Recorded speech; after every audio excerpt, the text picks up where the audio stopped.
And every right of government in exile, I am going to practice. I am going to make sure that that right is used for the interest of Biafra liberation. I will even invent another right on top of the government in exile, because Nigeria, as a complex country, a very dangerous country, requires a very complex solution. So, what we are doing today, and what I am doing today as the Prime Minister of Biafra, is to make sure that I use every mechanism, both known to international law and those that nobody has ever used, to make sure that I dissolve Nigeria for the restoration of Biafra. And it is going to work. And after this mechanism have worked, and Biafra have been declared restored, many people who wish to have their freedom will also adopt this particular mechanism we are using today, and it will work for them. So when they tell you who have done it before, tell them, if nobody have done it before, we are doing it now. Ask them, have you seen a nation where there is no provision for people to have their democratic right? Have you seen any country where you have a constitution and they know a solution to a futuristic crisis? And they know that the solution could be to have a clause for referendum in the constitution, and they remove it. Tell them, have you seen a country like that?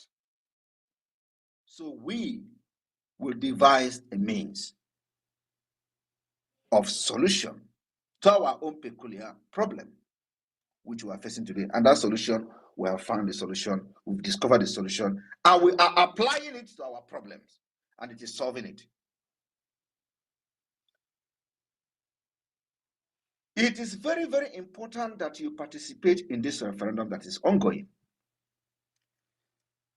We have had the sit at home for the past 2.5 years, and it will continue.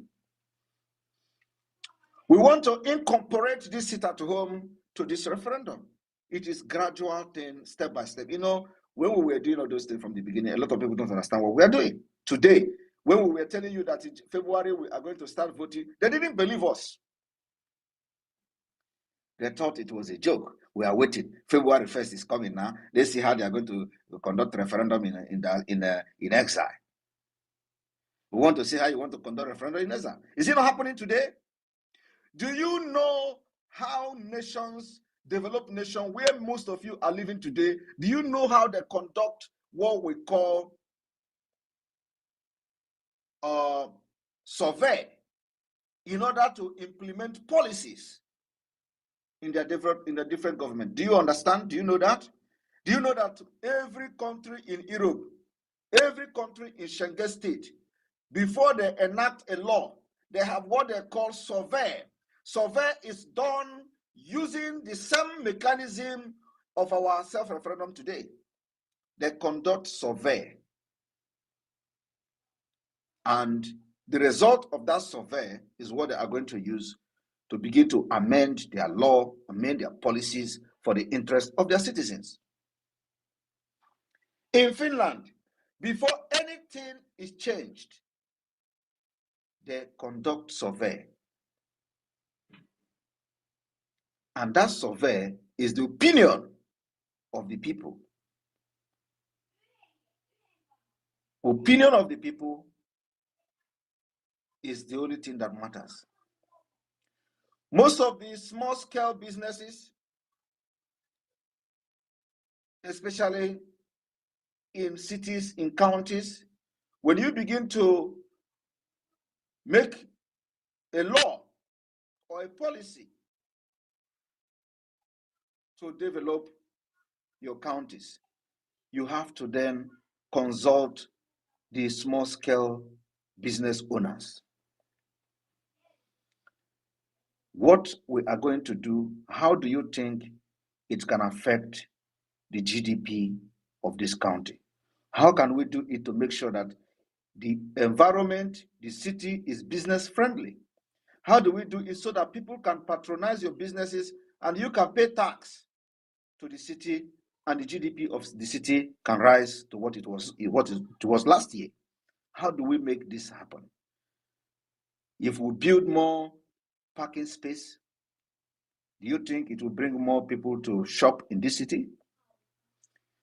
If we build more underground parking spaces, do you think it will boost your businesses, your sales in this city? If that is going to help, let us build more parking spaces. Because many people in a developed country, they want to go to shopping in a place they can easily park their car, go to shopping, come back, have access to the car, and go back to their homes. Many people want to go in a city where the transportation is very clear. You don't need to look for which bus I'm going to enter, which train, which tram I'm going to enter. Everything is easy. The more easy it is, the more patronizing you get. You get more people to patronize your city. And the more people you get in your city, the more income the small scale business owners will earn. The more income they earn, the more tax they pay to your city. This is simple arithmetic. And by doing that, you are developing and building the economy of your state. From there, from county to state level, from state level, from district to county, from county to state level, and to national. This is how progress are made in these countries where some of you live today. And because we are in the system and we have learned how it works, just like the glimpse I'm just giving to you now. That is exactly what we are doing today.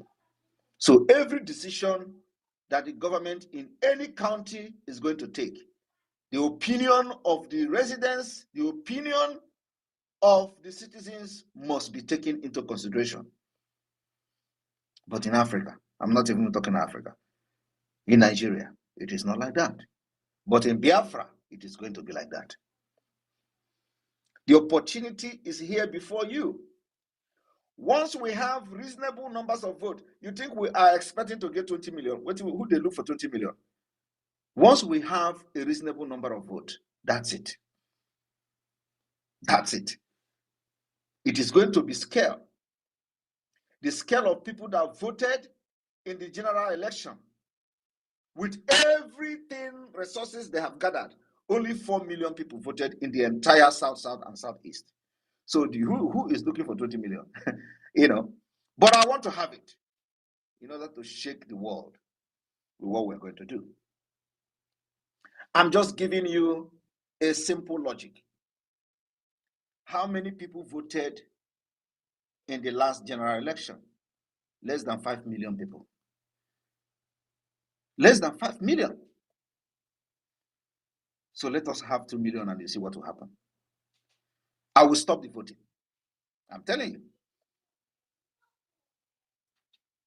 And this is something that I am expecting that, boom, we need to start seeing this number rolling. Because election and referendum is something that people are very reluctant. Even in an independent state, where you are going to ask the opinion of the people, of the citizen, there are people who will still not go out and vote. You can imagine in a country of the so-called 200 million people, over 200 million people, how many votes did you hear them announce in the last general election?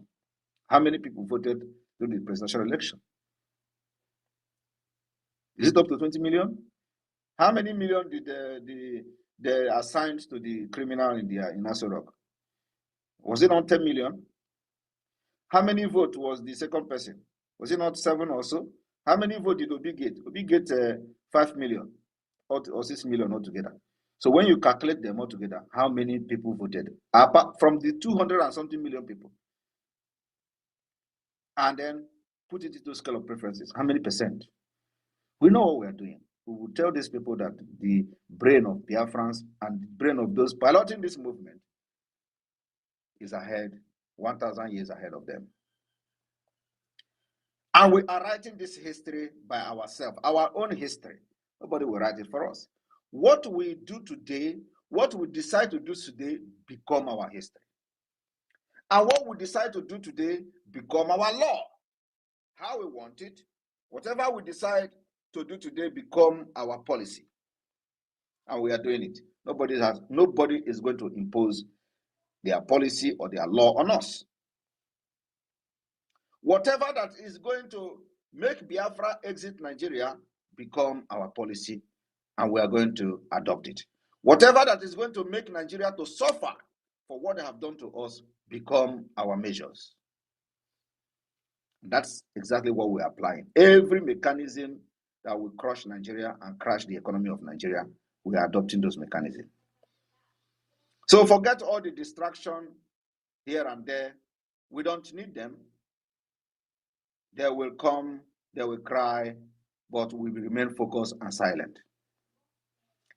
Remember that when we started the Biafra Republic government in exile, they laughed at us. As I'm talking to you today, there are many politicians in Nigeria who are, mocking the government. Oh, you people are in exile and stay in exile, because they don't know what is government in exile.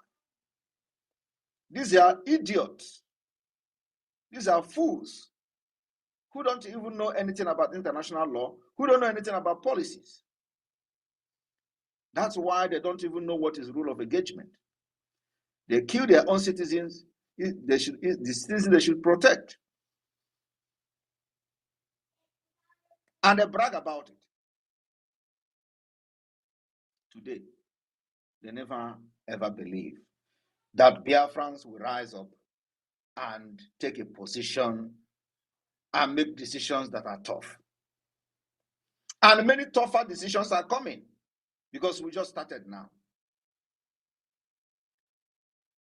We have opened the gate of hell on Nigeria. They can never survive the insecurity until Biafra declaration. They will never ever survive the insecurity. The insecurity will spread across Nigeria. Everywhere will be on fire because the country that kills its own citizen has invited a very ruthless resistance. This insecurity can never stop. Rather, it is called the festival of fire.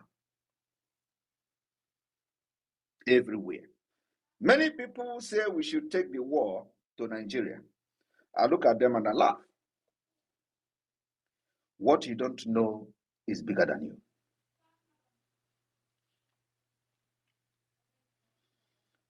Should they want to fight in Biafra land?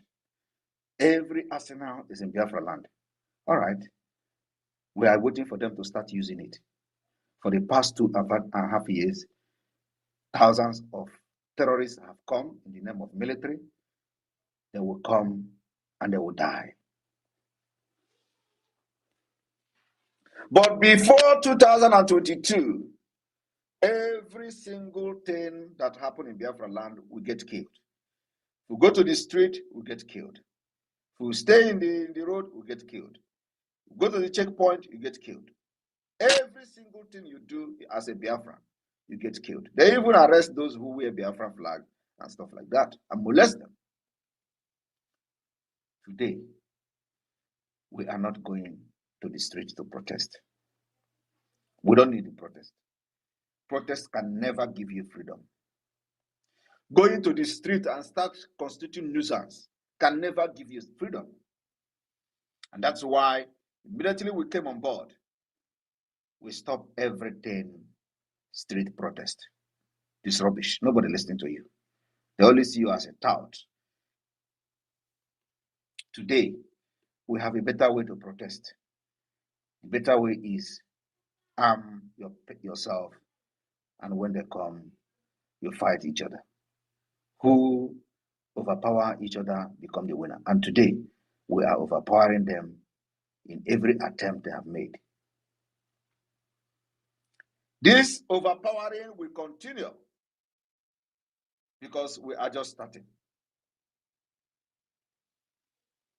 From weekend going forward, from last weekend, the gate of hell has been opened on Nigeria. And I employed all of you, the Biafra people in the homeland, to remain focused, security conscious. Make sure that as many as possible, you help people as many as possible to participate in the voting. We want to keep this terrorist Nigeria busy while the voting goes on. They will see insecurity that they have created. Everywhere in Nigeria will be burning. That is what they have done to themselves. So Biafra people, please enjoy the voting in the comfort of your shops, comfort of your zone, of your home, comfort of your school, your workplace,